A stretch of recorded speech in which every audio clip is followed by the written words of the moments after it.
নমস্কার, তনয়াস কিচেনে আপনাদের স্বাগত।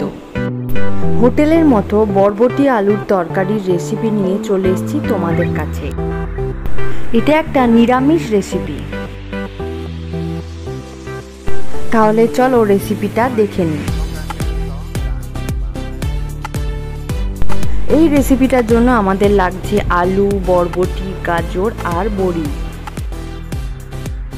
আমি এখানে বরবটি, গাজর আর আলুগুলোকে লম্বা করে কেটে নিয়েছি, তারপর ভালো করে ধুয়ে রেখে দিয়েছি। প্রথমেই কড়াইয়ে 2 চামচ মতো সর্ষের তেল দিয়ে দেব। তেলটা ভালো করে গরম হয়ে গেলে বড়িগুলোকে ভাজতে দিয়ে দেব।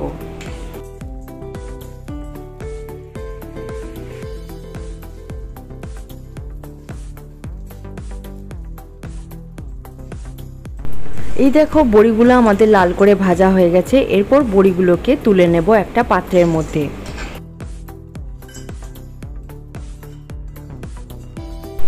এরপর ওই তেলের মধ্যে গাজরগুলোকে দিয়ে দেব ভাজার জন্য।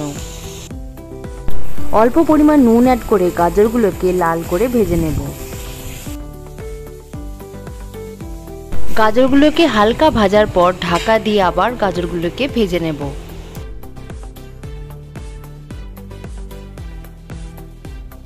গাজরগুলো আমাদের ভাজা হয়ে গেছে। এরপর গাজরগুলোকে একটা পাত্রের মধ্যে তুলে নেব। এরপর দিয়ে দেব আলু। এবার আলুগুলোকেও ভেজে নেব ভালো করে।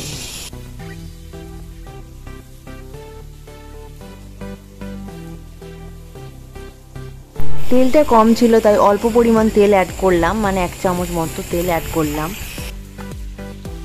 এরপর এখানে অল্প পরিমাণ হলুদ আর অল্প পরিমাণ নুন অ্যাড করব। হলুদ আর নুনটা দেওয়ার পর আলুগুলোকে ভালো করে ভেজে নেব। কিছুক্ষণের জন্য ঢাকা দিয়ে আলুগুলোকে ভালো করে ভেজে নেব।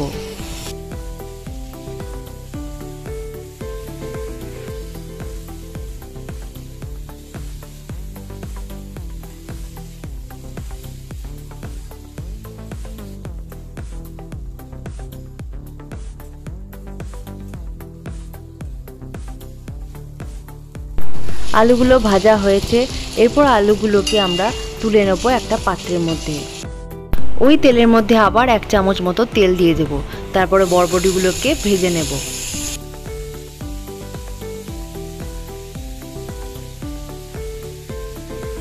হাফ চামচ মতো নুন অ্যাড করে বরবটিগুলোকে ভেজে নেব। বরবটিগুলো ভাজতে থাক। এরপর অন্য দিকে আমরা একটা মশলা তৈরি করে নেব। একটা মিক্সিং জারের মধ্যে একটা টমেটো, মানে গোটা টমেটো, তারপর অল্প কুচি আদা আর 2 চামচ মতো জিরে, মানে ছোট চামচে 2 চামচ মতো জিরে, আর 3টে কাঁচা লঙ্কা নিয়ে ভালো করে ঢাকনা দিয়ে পেস্ট করে নেব মশলাটাকে। এই দেখো, আমাদের মশলা পেস্ট করা হয়ে গেছে। এইদিকে বরবটিটা আমাদের ভাজা হয়ে গেছে। এরপর বরবটিটাকে ভালো করে তুলে নেব। সব ভাজাভুজির পর এরপর ওই কড়াইয়ের মধ্যে আমি 2.5 চামচ মতো সর্ষের তেল দিয়ে দেব।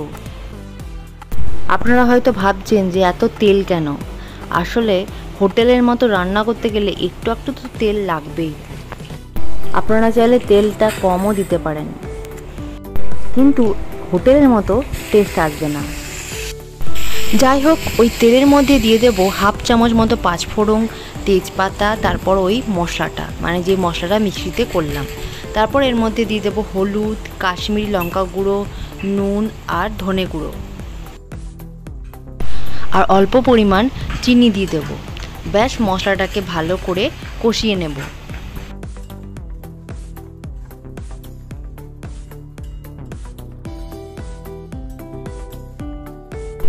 মশলাটা কষতে কষতে যখন মশলা থেকে তেল বেরিয়ে আসবে তখনই ভেজে রাখা সবজিগুলোকে দিয়ে দেব।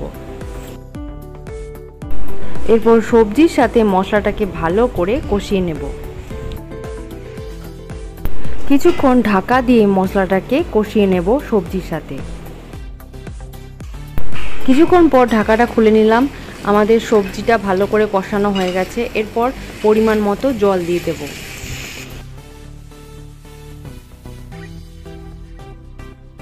জলটা দেওয়ার পর ঢাকনা দিয়ে আবার কিছুক্ষণের জন্য রান্নাটা হতে দেব।